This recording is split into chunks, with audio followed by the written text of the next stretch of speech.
ultimately, what I'm most passionate, right? Like in a single line, what do I do for people and why I do it, right? So Edward Halliwell gave us this gift. Sorry, I get really emotional when I say this. So ADHD can be inattention, impulsivity, and hyperactivity, or it can be curiosity, creativity, and energy. And what I do for people is I give them back that choice to choose, because people living with ADHD had that choice taken from them. And it's their right to choose. And that's why I do this work. Welcome to Playing with Perspective, the suspended animation podcast, where we hear real stories from real people and we tackle all sorts of fun topics in the areas of business, marketing, entrepreneurship, mindset, the arts, and, well, life itself. It's amazing what you will pick up. Thanks for joining us.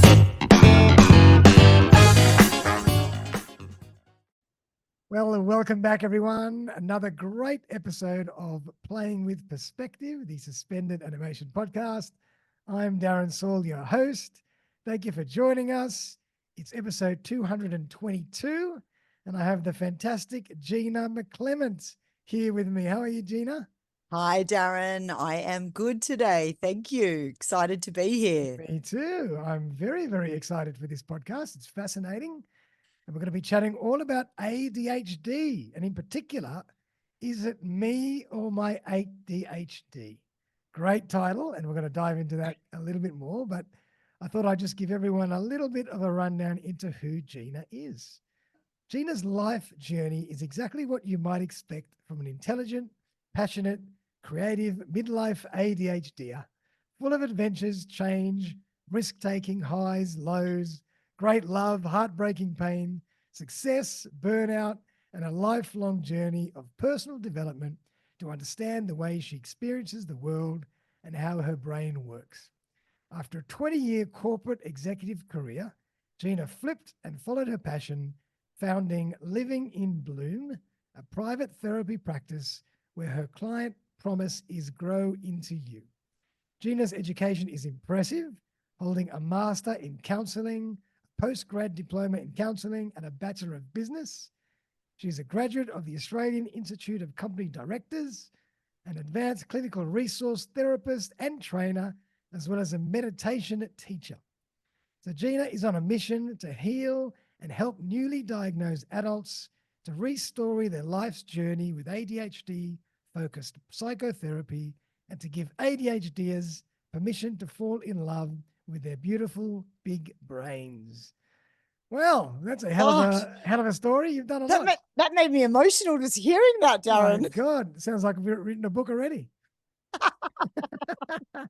There's definitely one or two that could be written. Oh my God. But tell us a bit more about your journey. I'd love to get into this. And then, ADHD is something that has been around. We've heard about it. Everybody says, I've got a bit of ADHD, but I don't really know exactly what it is and how it's managed properly. So I'm really excited to get into this with you. So why don't you tell us a bit about your story? Okay. So exactly. There could be a few books, but what I want to do today is I really want to keep everything in context of this question, is it me or my ADHD? And so when we think about it in terms of my own story and how I've arrived at this work and, what I'm really passionate about doing, it's really about the crossroads of how ADHD, psychotherapy, parenting, all combined with my life journey and all came to a crossroads kind of at the same time. And so I'm going to talk about things from an experience base or a psychotherapy kind of base, because that's how it's relevant, to is this me or my ADHD? So when we think about turning points, a lot of us don't think about what are the turning points in our life, and it's those moments where there's a fork in the road and we make a choice around which direction that we go, right? And many of us just keep going, the way that we've been going. And usually we don't land where we're supposed to. But when we sort of face things or step into things, that's when these new opportunities open up for us. And from an ADHD perspective, right, I love risk taking. My risk taking's pretty pretty up there. Nice. I have a lot of energy, I'm excited about these forks in the road. What's down this one? What's down that one? And I Yep. usually choose the road less traveled, right? Yep. So in terms of my turning points, is it me or my ADHD? Like it's definitely both, right? So in my early 20s, very serious depression, mostly around my childhood emotional trauma and my experiences growing up as an undiagnosed woman with ADHD. So that's when I started therapy. So therapy entered my life in my early 20s and it's never left, right? And actually, just to jump in, Mm. tell us a bit more about your traits or your behaviors as a young adult with ADHD. What was it? How were you different in your Oh, mind? okay. Yeah, okay. I do have that as one of your other down further one of the questions, but you've asked, so I'll tell you. So when I was little, right? So intelligent, crazy girls did not have ADHD. Right. Only boys bouncing off walls had ADHD, right? And so I did really well at school. I was a really intelligent person, right? So you can't possibly have ADHD. But people would say, like, where's Gina? And someone would go, oh, check the roof. You know, like, I mean, I could never sit still. My mum used to get called up to school, literally to like, as in like, can you please come up to talk about your daughter? And it was like, could you please get her to stop asking so many questions? Oh, really? And yeah, and I constantly interrupted all the time. I really didn't have much awareness of my own physical sort of presence, because like the acquisition of knowledge and getting to the bottom of things and filtering complex information, like that's my hyper focus. It has been through my whole life, Wow. right? And so like I've cracked my head open like 7 times, Oh my God. trampolining, jumped out of planes, scuba diving. I love driving cars really fast. So in what we know about ADHD today, Mhm. right, I'm a no-brainer. But when I was 5 or 6 years old, I was just a smart girl who was different. Yeah, too much energy. Too much energy and wild. Wild Yeah, was the word that yeah, was used to describe me. right. And did you have trouble focusing on anything for a long period of time? It was more so when we look at ADHD, right? We've got this inattention presentation, right? And then we've got this presentation around hyperactivity and impulsivity. So hyperactivity and impulsivity 100% is where I'm really off the chart, right? I don't struggle so much with the inattention piece. So we know that sort of it's this ADHD is this one condition and that yes, predominantly we talk about it in inattention, hyperactivity, and impulsivity, but we also know that these people's symptoms, sit on a scale Yeah. on that continuum. And also we know that those symptoms change. They change across the life cycle. Wow. We know they change across the developmental years. We know they differ amongst the genders, Mm. right? And we also know now that's a really new area of research is we know that they differ across the hormonal trajectory lifespan for females as Interesting. well. Interesting. Yeah, because there's this huge interaction between dopamine and estrogen. Uh-huh. Because I Yeah. always thought ADHD, that's just someone who can't focus, and that's why they never can sit down and they never can do an exam properly. They can't study. But obviously, there's much more to it than that. There is much more to it. So let me go in and do the definition for you, okay? Let's Yeah, let's great. jump to that one, okay? So because it's really important that question now because it is changing, right? Sure. So it's a neurodevelopmental condition, right? So that means it's present in childhood and it's in the brain, right? And its cause is understood to be a combination of hereditary, right, genetics and environmental factors, right? And what we see is there's an impairment across inattention, impulsivity, and hyperactivity. Gotcha. Now, the exact origins and which factors influence it most occurring, right, has some diverse views these days. I like to read everything because my hyper focus is the acquisition of knowledge and getting to the bottom of things. Yeah. Um, but as a psychotherapist, like my viewpoint, right, is around phenomenology. So the way we experience ourself in the world, the way we see our place in the world, and the way we view it, right? So for me, it's about understanding our own ADHD and how that impacts healthy adult development, and what we want for ourselves, right?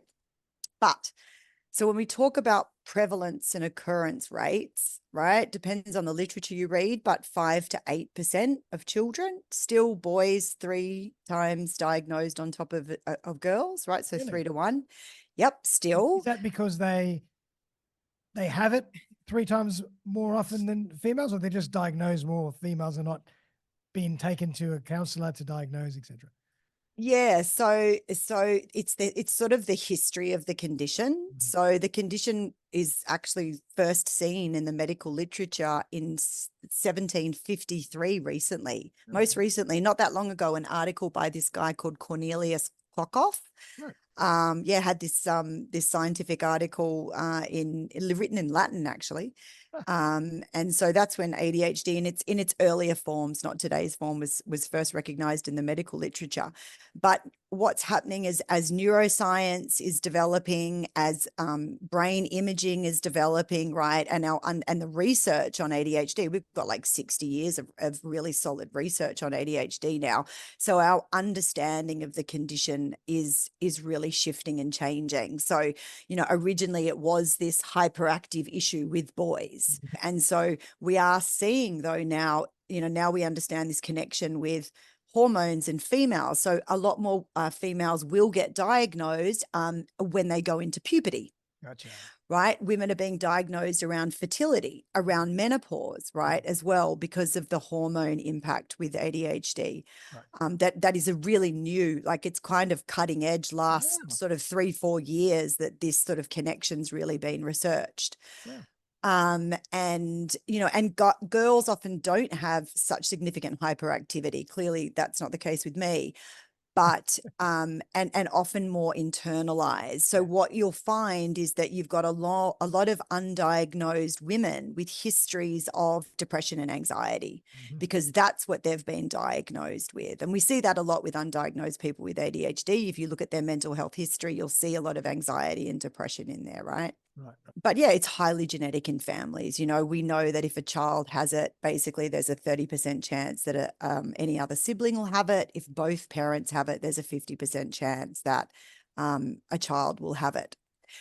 But all of this is sort of separate to when we talk about being assessed or diagnosed, right, with ADHD. So when we're talking about assessment and a diagnosis of ADHD, what we're really talking about is the American Psychiatric Association's publication of the DSM-5, or the Diagnostic Statistical Manual, right, which is the diagnostic book of mental health disorders used by pediatricians, psychiatrists, and psychologists, right? So when you go to be assessed for ADHD in the DSM-5, there's a list of sort of 18 symptoms. Some are under inattention, some are under hyperactivity, impulsivity.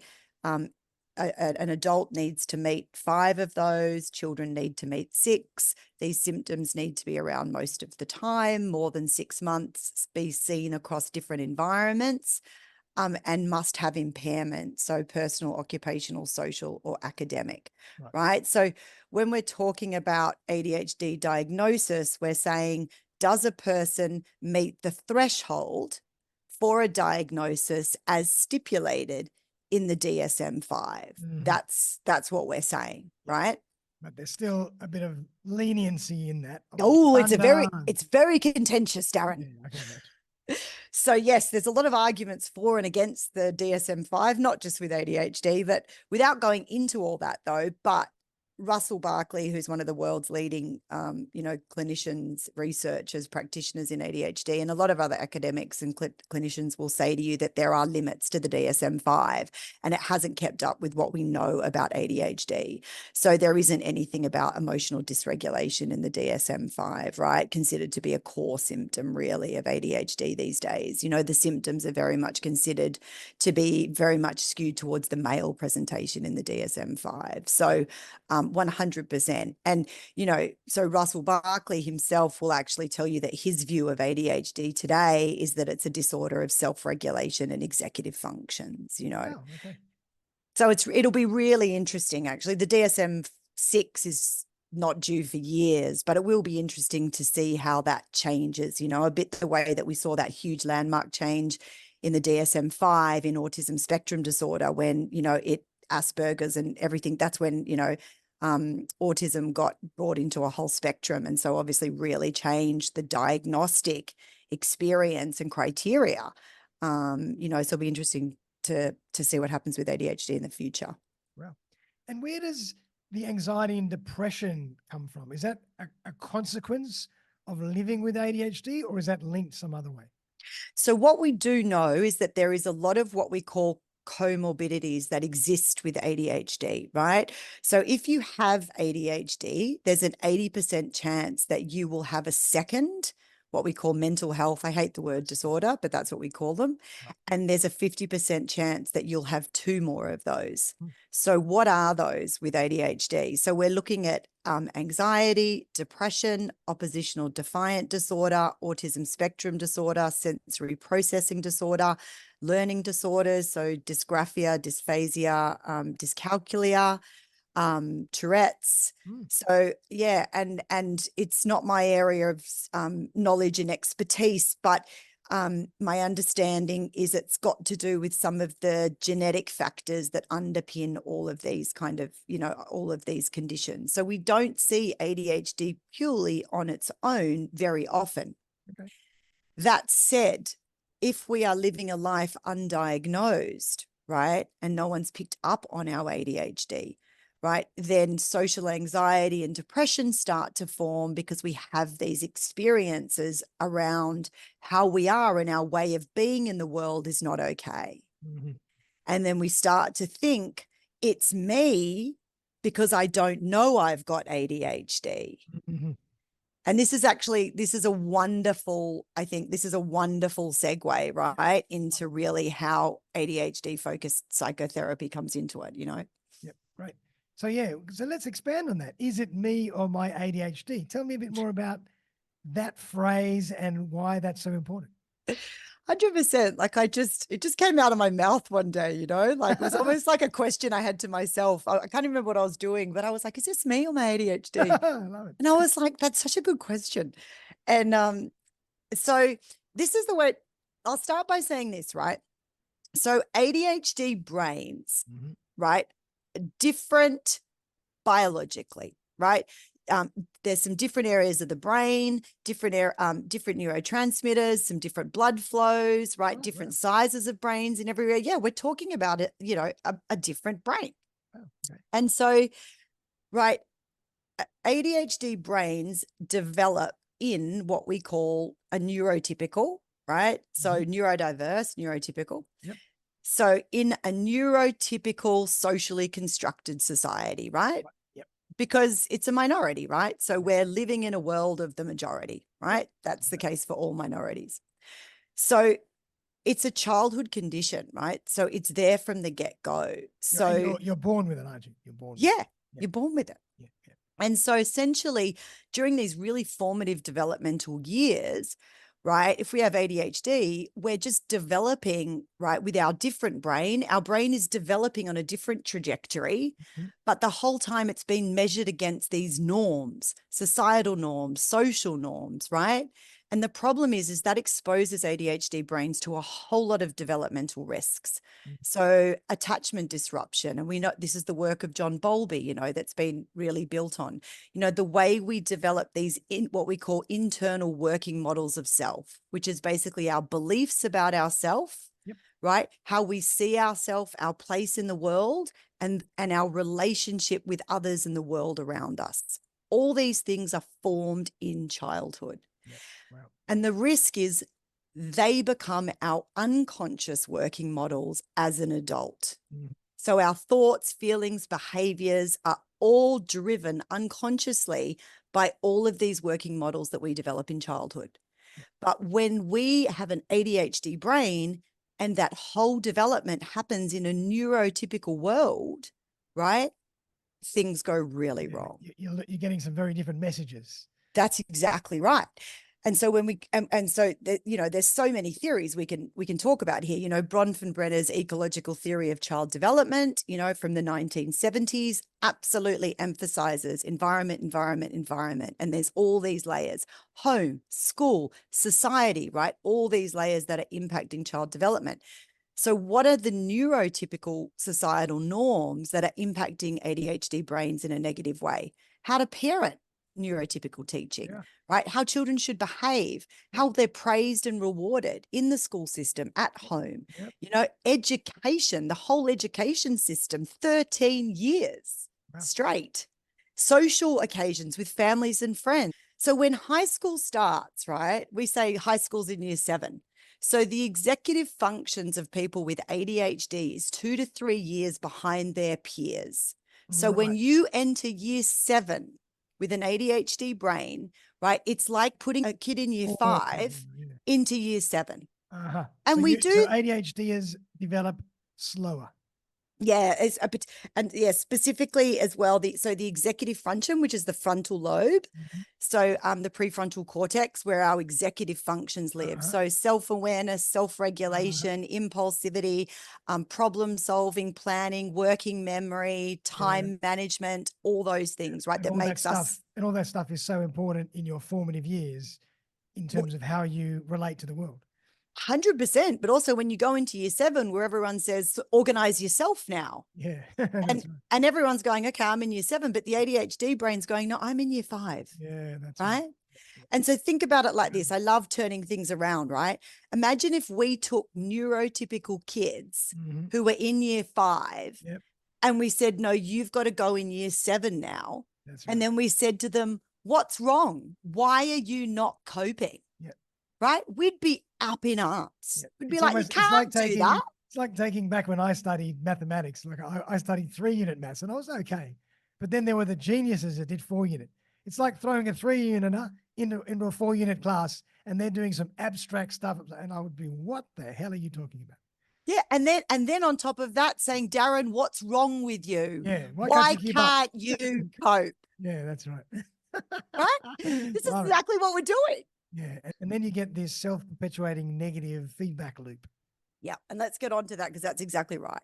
So, like, should ADHD kids be getting driver's license at 16?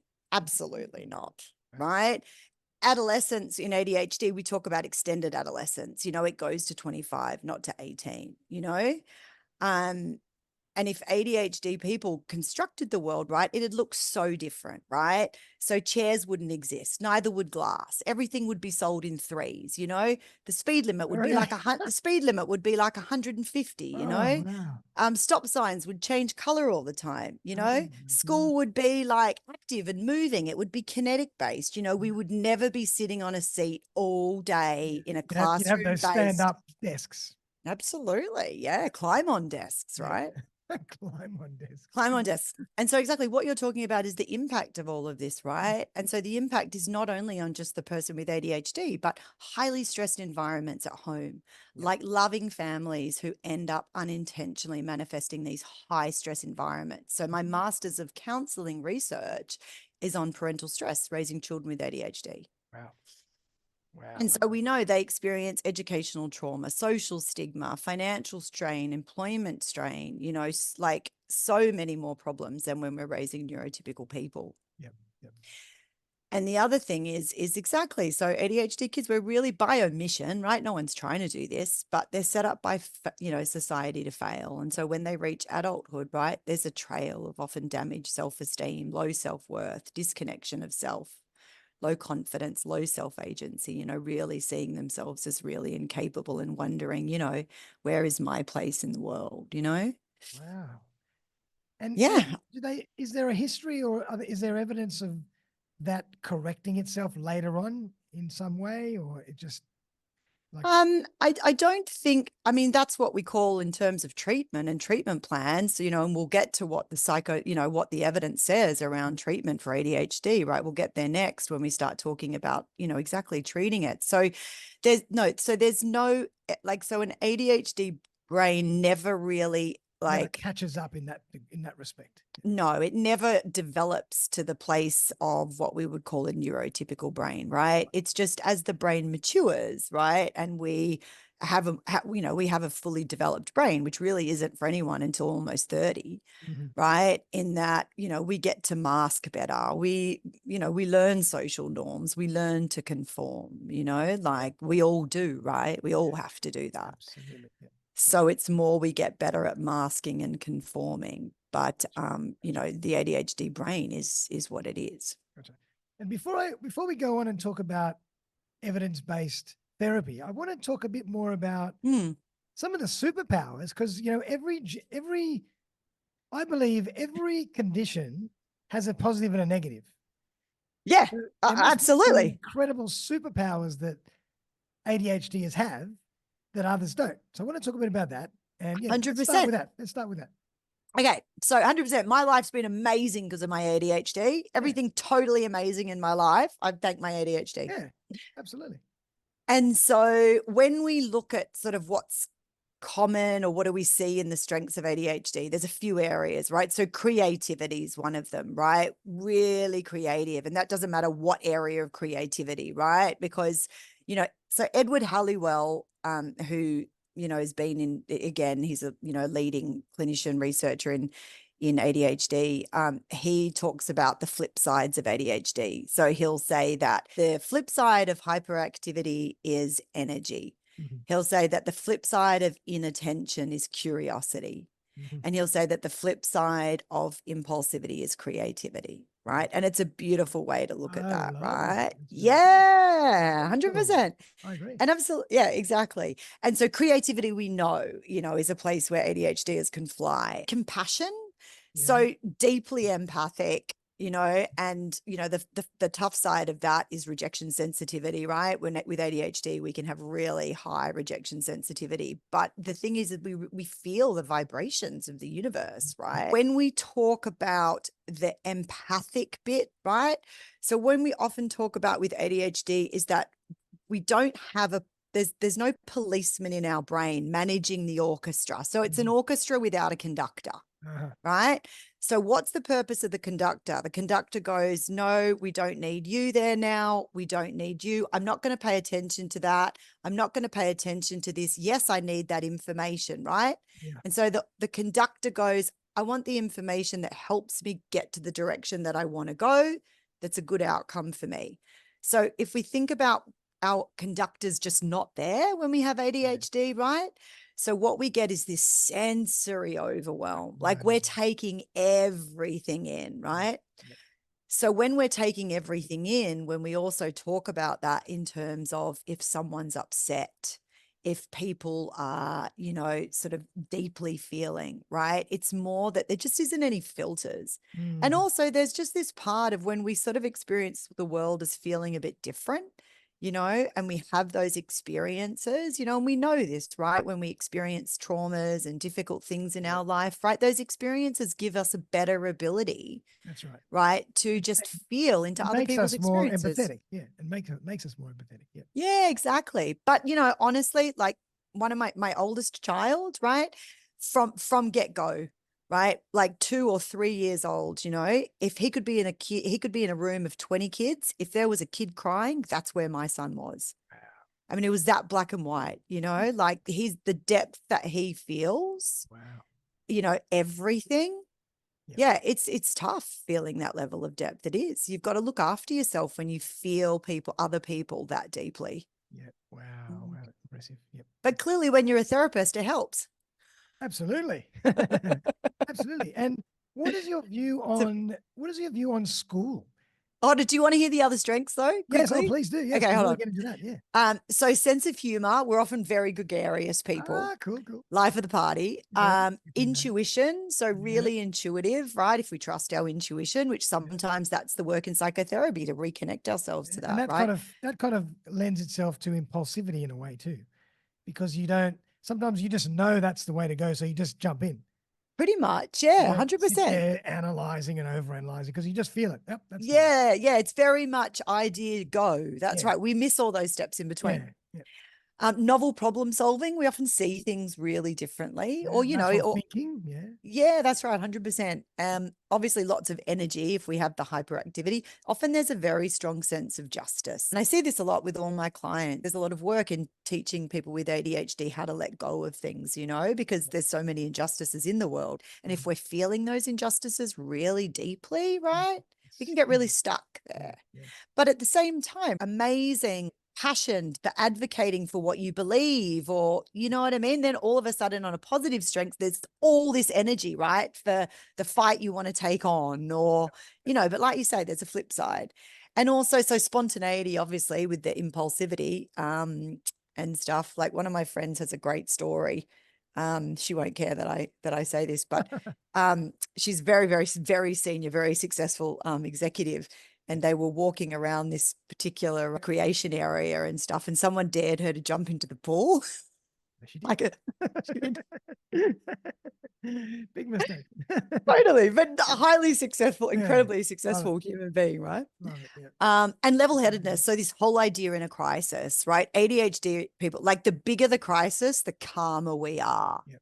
Right. And so that's why we make good TV producers. And, you know, so it's sort of like Yeah, if because you can there's, be in your own, you can kind of be in your own zone and deflect a little bit about the chaos that's going on outside. Yeah. well, it's not even that. We actually can hold a lot of balls in the Yeah. air. Mm. So, and in a crisis situation, you know, like that's, you know, everyone's freaking out and we're like, no, you go there, call triple O, you do that, pick Yeah. that up over there, you know? Almost because you've probably lived your whole life with an abundance of messaging and stimuli. So you're used to managing more than what a normal person would manage. Yeah, I I'll don't put normal actually, in inverted yeah. commas. Yeah, totally. I don't actually know like the biological wiring that supports that, I have Yeah. to say. But yeah, like, you know, it's well known and well understood, absolutely. Fascinating. I love that. Yeah, so Fascinating. we got lots of cool stuff, Oh, absolutely. I Yeah. 100% believe that, you know, you are a product of your making and your environment and your genetics in a way. And, you Mm. know, whatever strengths you have or whatever adversity you have as well, you work to develop yourself in a particular way. So there are definite superpowers to having any condition. Yeah, I like that, 100%. Darren. I really like 100% that. agree with that. Totally agree. And so then what about with schooling? Have Mm. there been changes in thought with should ADHDers go to a secular school, or how does it generally work? Very controversial. I do have my own very clear opinions. Okay. So, in my view, we do not cater or understand neurodiversity in the Australian education system. There may be one or two schools, but on the whole, absolutely not. Yep. We talk about support learning, we talk about inclusivity, but do we truly offer different learning environments for different types of brains, ADHD or otherwise? No. Yep. We like to talk about that, we do, but in reality, no. Yep. Sorry if that's really controversial to anybody listening. That is my opinion. I have been raising children in the school system. I have been through many of the educational institutions at both the state and the federal level. So I'm happy to back my statement. I'm sure. But this is also where the stress comes for, you know, this is where the stress comes for parents. And this is actually, you know, this is at the root of this psychotherapy, you know, because like they come out of the school system and their inner world, you know, is hardwired to say, I can't do anything. I can't be trusted with anything. I'm unlikable. I'm unlovable. I can't do things. I can't finish things. I can't make decisions. I can't remember. I can't keep still. I can't keep track of what everyone's saying. I'm bad. I get in trouble all the time. I can't make friends. Oh, my Lord. Regret, shame. I'm stupid. Oh. Right. And this whole hypersensitivity around rejection, because the hypersensitivity, you know, is just this fuel to this fire. Yeah. Wow. And, you know, this is why I do the work that I do. And, you know, because it's not right. You know, this is that sense of justice. Absolutely.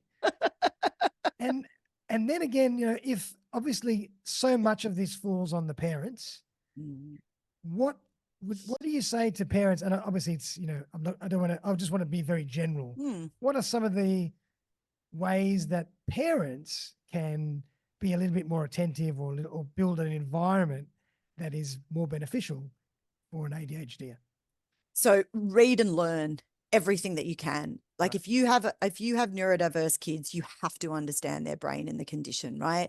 And the thing is with ADHD, right, it's usually kids that unveil right? Well, in this generation, right, because of what we know now, it's usually the kids that unveil the neurodiversity that exists across the family, right? So clearly I had ADHD from day dot. But when my son was diagnosed, which is a really funny story, right? He was in kindergarten, and his teacher literally, like, so we were fresh to school. We were new parents at school, right? And it was kindy.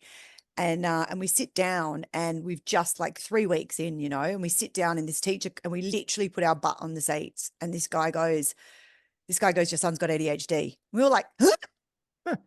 We were like, what? We're like, how dare you? That's so rude. And I'm so grateful to that teacher today, right? Because then the whole, like, like neurodiversity in my extended family, the curtain just dropped. And we hear about this happening all the time now, right? And I'm just really open about it, right? So, but that's it, right? So when you step in and embrace it, right? When you remove the shame, when you remove the stigma, when you stop using words like mental health disorder, diagnosis, deficits, right? Let's put you on these lists of medications. Not that I'm anti-meds, I'm not. But the medical model, right, was never designed for mainstream language. And that's happened. And that's not really the medical fraternity's fault, because the DSM-5 was designed to be used by psychiatrists, psychologists, pediatricians to diagnose mental health conditions. But since, the explosion of autism, ADHD, like the whole bit, right, has become mainstream. That's the only language we had. So it was never designed, though, to be mainstream language in society. And so now we've got this great discussion happening going, right, so what is neuroaffirming? What is inclusivity? What is language, Gotcha. And this is really only just in unfolding, but we have to stop using these words, disordered, diagnosed, deficits, because, like, if that's what you're being labeled, what sort of chance does the child have? Yeah. I also honestly believe that a lot of the time in the modern world, we just want to label everything. We love labeling. We just label everything, but normal is a huge range, and we're just finding ways to diagnose and label and work out what might work better for a particular subgroup, et cetera, et cetera. But we're all just different degrees of normal.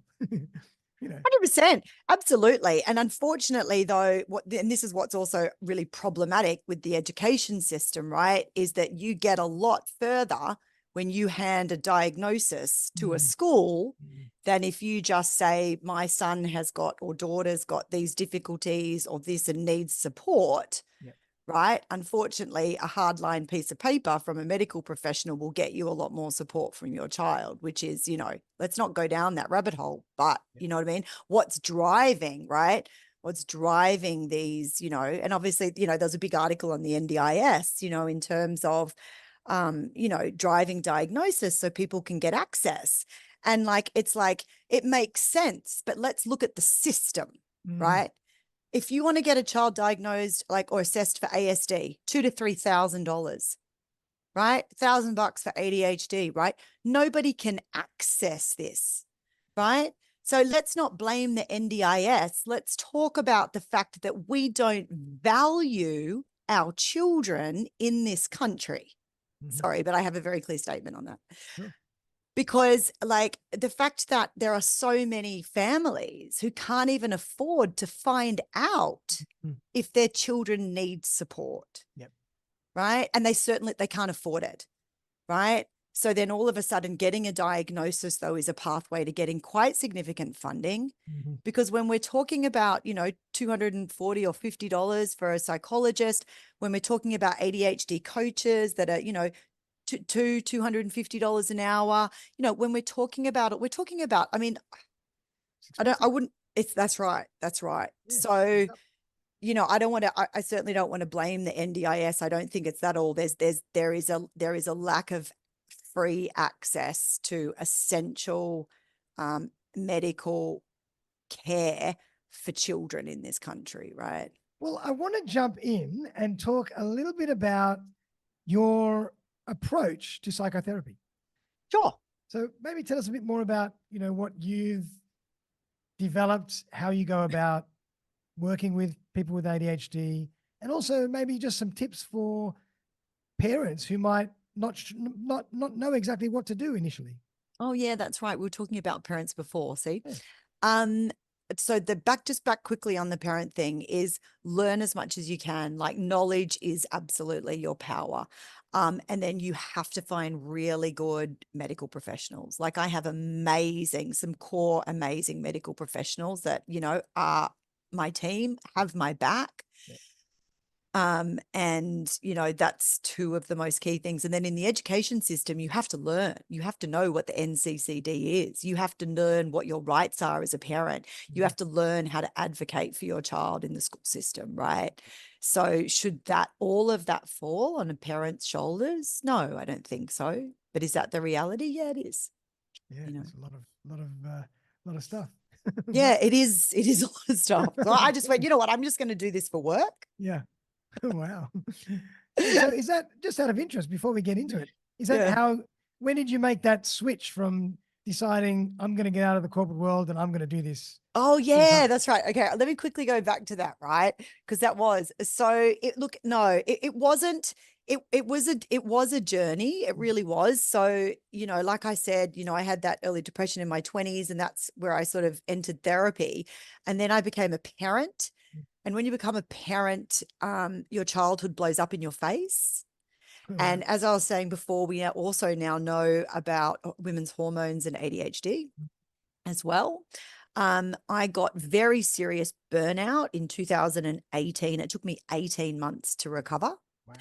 And then what I really learned as I started reading and diving into that was that I don't have repeated depression. I have repeated ADHD burnout. I'm Wow. still undiagnosed at this point. And then my kids started school, and I said, told you that story before. Um, and then so it was really through living that I became this ADHD expert, because of course I was like, acquisition of knowledge, getting to the bottom of things is my superpower, Yeah.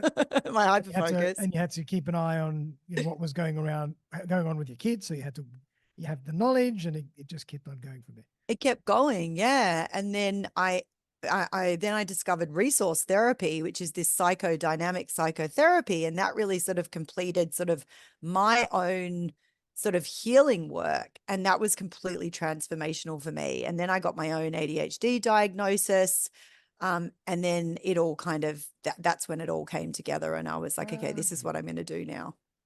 Wow. So when were you diagnosed? Quite late. Yeah, like early 40s, like Wow. 5 years ago. That's Oh my right. Yeah. God. And you had been studying this stuff for ages and ages before you were diagnosed. Yeah. Like you've got these messages, right? Like I'd lived with these messages in Mm. terms of like, I'm too bright to have ADHD, right? I'm too successful to have ADHD. Girls don't have ADHD. Uh, You can't do that well. yeah, Like if truth be known, the first time I went to get a diagnosis, they said to me no, really. because I did so well at school and I'm Yeah. functioning so well. Uh, And uh and yeah. then, I found, women's presentations, midlife women's presentations, and I found this amazing expert in ADHD, who really understood the deeper presentations, especially presentations of women who've lived their life undiagnosed, and I'm on the severe level. Yeah. I'm at the extreme end. Wow. Amazing. Okay. So So let's yeah, get then I into arrived here. your therapy. I want to learn more about how you approach working with people with ADHD. Yeah, okay, cool. So basically the journey I take people on is the journey of falling in love, not just with themselves, but with their ADHD, right? That's kind of, what I see as my purpose. And so at the moment you get ADHD, you see a pediatrician or a psychiatrist, you get medication, you go maybe see a psychologist for anxiety or depression, you get an ADHD coach. And I'm not against any of those things. But what I learned through my own journey and just through being through psychotherapy in general is that we're missing this really important ingredient in that treatment, which is what we believe about ourselves. Hmm. who we are and the world around us. And this underpins everything. Like if you don't deal with this, life still stays pretty tough, even with a diagnosis and medication. So when we look at the evidence base for treating ADHD, right, from a psychosocial perspective, right, it's knowledge, right? And this is the model I work from based on all the evidence that's available. ADHD knowledge, knowledge is power. You have to understand how your brain works, right? Education on medication, right? There's lots of choices out there. If you're going to have medication every day, like go for it, whatever, right? It is amazing, right? And can be extremely helpful. But understand, what is it doing to help your brain? How does it work? And are you minimizing your side effects? Have you optimized it? Because it can take some time. Yep. Right? Social connection and support, right? You need to have your own tribe. You need to be able to have people where you can go and just be yourself. I love all my neurodiverse friends, right? We're all just being crazy in our own world, and we're crossing over and we're in connecting and we're doing things, but we're all following each other. And we're like, it's just your own tribe, right? We feel like we belong. We all need that.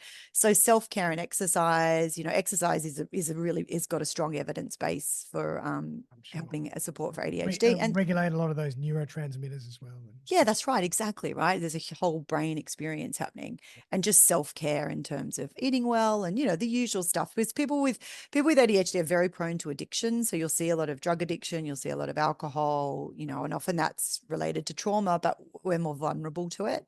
Yep. And then know your strengths and environments. Like some people I work with them just to help them map out, they're so unhappy at work. And it's like, no, you're not unhappy at work. Your brain's in an environment it's never supposed to be in. Yeah. Or you're just doing the wrong thing. Yeah, that's right. You're just doing the wrong thing, which happens to lots of us, right? Yeah. But the thing is, with ADHD, we know about the environments where ADHD brains do well, so we've got this starting point. It's like, we're not picking a career out of the blue. Here, this is where you'll do well. Let's start from this patch and go from there. I can imagine any kind of robotic task would be a disaster. You have to give people more and inspiration and creative ownership. So ADHD brains need freedom with structure. Okay, cool. Structure is vital. Vital. Good. So you need freedom within a structure. I like that. Pretty much. Oh, cool. And then executive function support, absolutely. And you hear and see people talking about them a lot, their timers and their, I've got my time, where's my timer? I love my timer. It's one of my favorite things, Right. So you're always like, you time everything. Pretty much. Yeah. Pretty much. Yeah. Because we think we understand time, and then you use one of these and then you go, oh, I don't know anything about time. Wow. Where did the time go? Exactly. Yeah. Like how long you have breakfast for, how long you're in the shower for concentrated work, for break time, and then fidget toys is this multi-billion-dollar industry, but blue tack's my favorite. All right. I love it. Fidget toys. And a swirly chair, clearly. Yeah, that's fantastic. Yeah, fully. And there's lots of executive function stuff out there, right? And there's coaches doing great work, right? And that's all they do. But what we're talking about is this pillar I call psychotherapy identity integration. Right. And so there's two parts to this, right? So we're told that ADHD is hyperactivity, inattention, impulsivity. It's not. It's a whole different brain. So we have this whole experience of life that impacts our whole functioning. And nobody tells us that, right? Unless we go hunting for that information, right? So when I go through this process with people, it's just light bulb. So they're like, oh my God, so changing jobs, quitting all my jobs, making friends, my sensitivity, my risk-taking, the fact that I spend so much money, my addictions, right? My unfinished projects, my clumsiness, the fact that I break everything, right? My compulsive talking. That's all my ADHD. I'm like, yeah. And they're like, oh, okay. Yeah. And so all of a sudden, right, they're like, oh, I never realized. So that's not me. That's my ADHD. True. But at the same time, that is what makes you. 100%, right? Like that's why it's a combination of the two. You don't want to separate who you are with all your things. So we separate them so that we can bring them back together in healed form. There we go. I like that. Yeah. So Separate this so is, you can understand yourself yeah. and be one with who you are. Yeah, so you can go like, so exactly. So you can, and we'll get on to this, right? Exactly. We'll get on to this. So, right. So they've never framed their life through, they've never looked back on their journey through an ADHD lens. And Mm. when you do that, it's like, it's this like, oh my God, Yeah. you know, it's just, it's beautiful, you know, like it makes me really emotional. Yeah. So this juxtaposition of thinking, right? So these different explanations, these different stories are then seeded into the ADHD brain, right? And this is a core process in psychotherapy, right? But then ADHD brains do what they do best. Then they go ideas, creativities, Yeah. positivities. Oh, that wasn't me. Absolutely. That wasn't me. That wasn't me. Well, it wasn't. Maybe that wasn't me. Maybe that wasn't me. Was that me? Was that my ADHD? Right. So then the ADHD brain just goes for it, right? Wow. Because this seed was planted, right? Yeah, yeah, yeah. And so all of a sudden, you know, there's this, you know, this whole world of possibilities. But what we know about psychotherapy, thanks to the latest neuroscience, and there's a lot of it, but I love the work of Bruce Eckert, is who I'm reading at the moment. So what we know, if we want to relearn our internal working models of self, if we need to relearn our beliefs about ourself and our way of being in the world, neuroscience, right, has now got all this beautiful evidence for psychotherapy, right? And essentially what I do is I use resource therapy, which is a psychodynamic psychotherapy, to do this process for people with ADHD. So basically what we're doing is memory reconsolidation, or we're removing the trauma or the wounds from the memories, Nice. Yep. right? Yeah, which is, you know, how psychotherapy works as Yeah. well. Or But even so just explaining how those might have come about, so people understand. Oh, that was my ADHD. That wasn't me. 100%. And so the explanation is part one, but it doesn't actually stop the triggers. Mm. So you know, all those, so when we talk about like you know, when people are defensive, when people, you know, do behaviors that they want, they get emotional overwhelm. What we're talking about is we've been triggered, Yeah. right? And so what we mean by that word, because it's thrown around a lot, is that earlier life experiences, the nervous system goes, oh God, I know this is not good for us, right? Mhm. Put your defenses up. Yep. Or, you know, cry. That's what we did then, right? Yeah. And so we're very unconscious to it as an adult, but we all, when you say that, everyone's like, oh yeah, I know when I do that. My anger, my withdrawal, my pouting, my defensiveness, my alcohol, my drugs, my cocaine, my shopping, whatever it is, right? So knowing this stuff is part one, and we have to, but it doesn't actually stop our activation of our unconscious learned beliefs, because we need those parts need to relearn a different belief for that to happen, heal. That's where So in the process I do is we deal with the distressing memory, and that distressing memory or belief is held by what we call a personality part. So personality parts theory, which underpins internal family systems, EMDR, resource therapy. You know, it's a theory of personality that underpins a number of models, therapy models. It says that there are parts of our personality we're born with, and then we build more in response to the experiences that we have in life, right? So we deal with the particular part of the personality, right? So the part with ADHD, the part that feels like it can't do anything right, it gets in trouble all the time, that it loses everything, that it's not allowed to talk because it gets in trouble. It doesn't know how to pay attention. It can't make friends, right? We activate that part. And then we basically show it a new possibility by bringing in other parts that go, oh, do you know that you've got ADHD? And they're like, oh, no, what's that? You know, I'm only 5. What's happening, kind of thing. And so then we bring in these parts that help support this felt experience, right? By the personality part that's holding the pain and the trauma. And it's able to see that it's not me, it's my ADHD. It's just, I didn't know, mum didn't know, dad didn't know, the teacher didn't know, everybody told me it was me. And all of a sudden, this part of the personality is like, oh, so it's not me. And so we know from the neuroscience, we have to deal with the part that holds the pain or the trauma. It has to experience a juxtaposition, which is a different possibility. And then it needs to experience that new possibility. So in resource therapy, we call this expression removal relief. Nice. It's the neurological process is memory reconsolidation. And we know from the neuroscience, we've got to do these 3 distinct felt experiences to then rewire a new belief, right? That will then live in the unconscious. And that's what stops the triggers happening. Yeah. And do you work with the parents as well? I don't actually know. So yeah, I work with basically I work with like 17-year-olds upwards. Right. Yeah. And it's more, I do work with parents, but the work I do with parents is more consulting with them in respect to, helping them navigate the journey.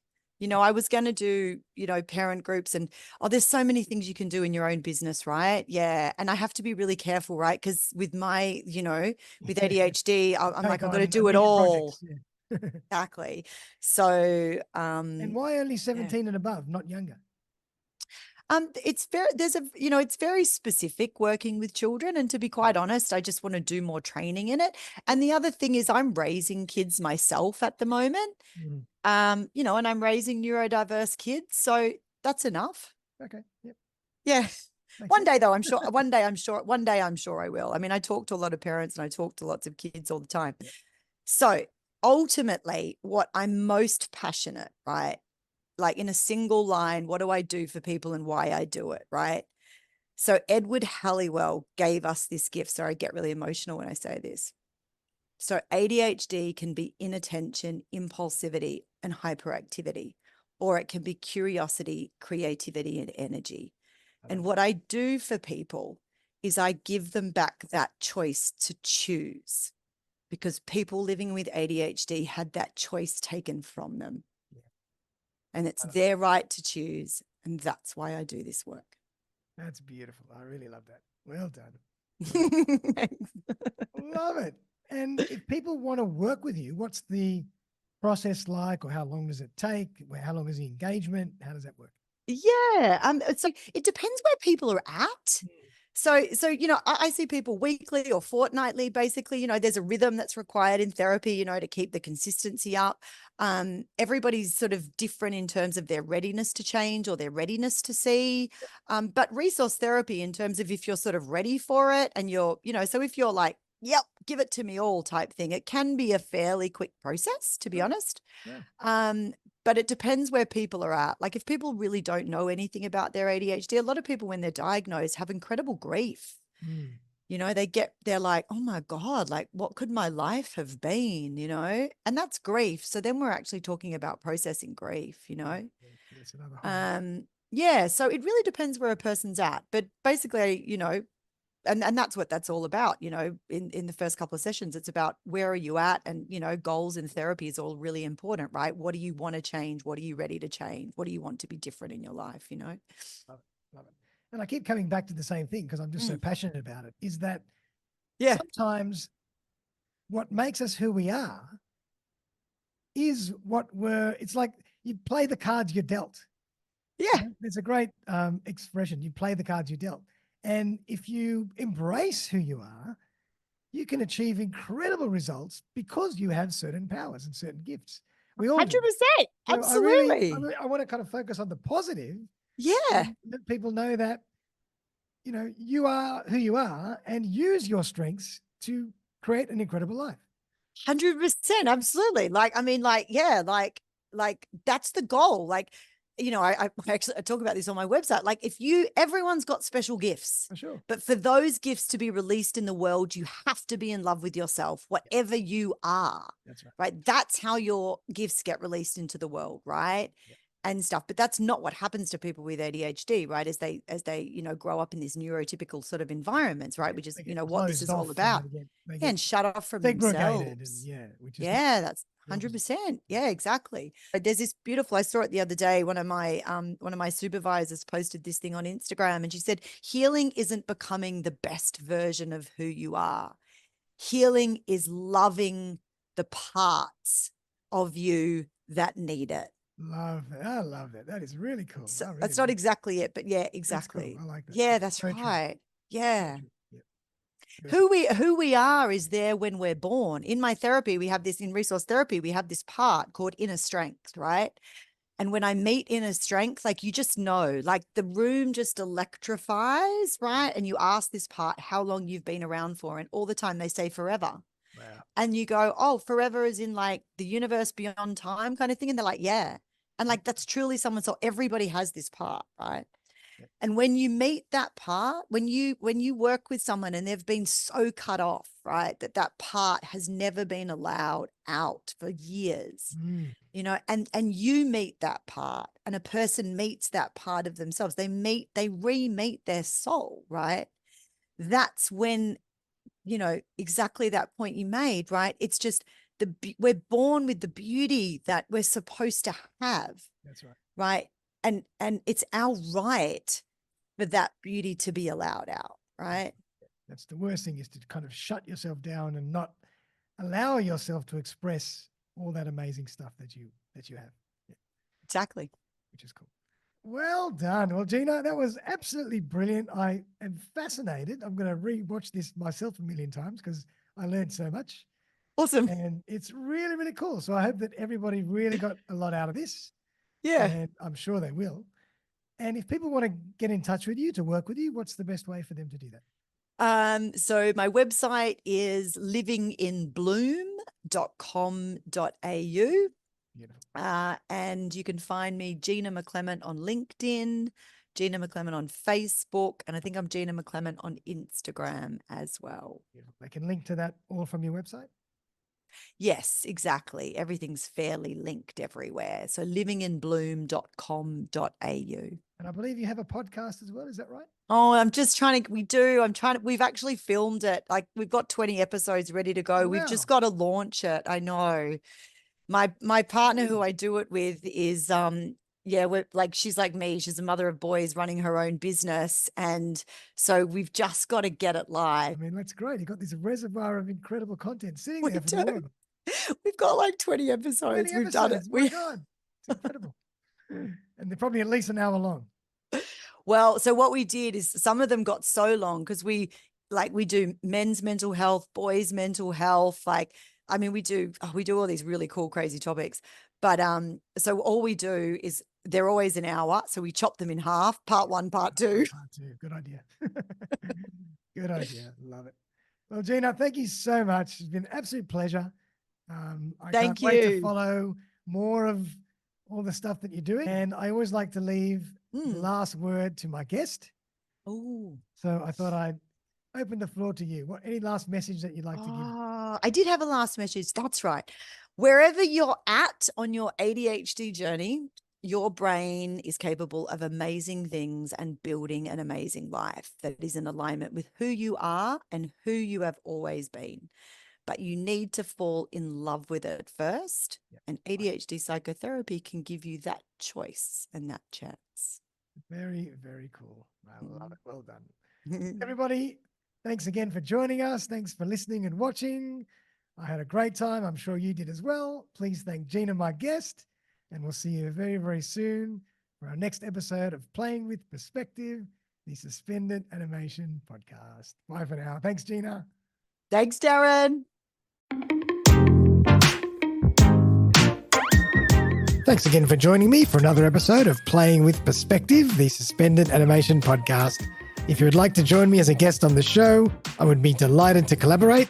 Feel free to buzz me on 0414 659 800 or email me on darren@suspendedanimation.com.au. I'm always on the lookout for great guests who can share their stories and expertise with my community. Also, if you have been thinking about putting your own podcast together and not sure where to begin, look no further. I run a really simple 3-part podcasting course, one-on-one with me, where I walk you through the entire podcasting journey. You will end up with a fantastic new podcast to start sharing right away. Feel free to get in touch to discuss further. But for now, though, have a fantastic day, and I'll see you next time.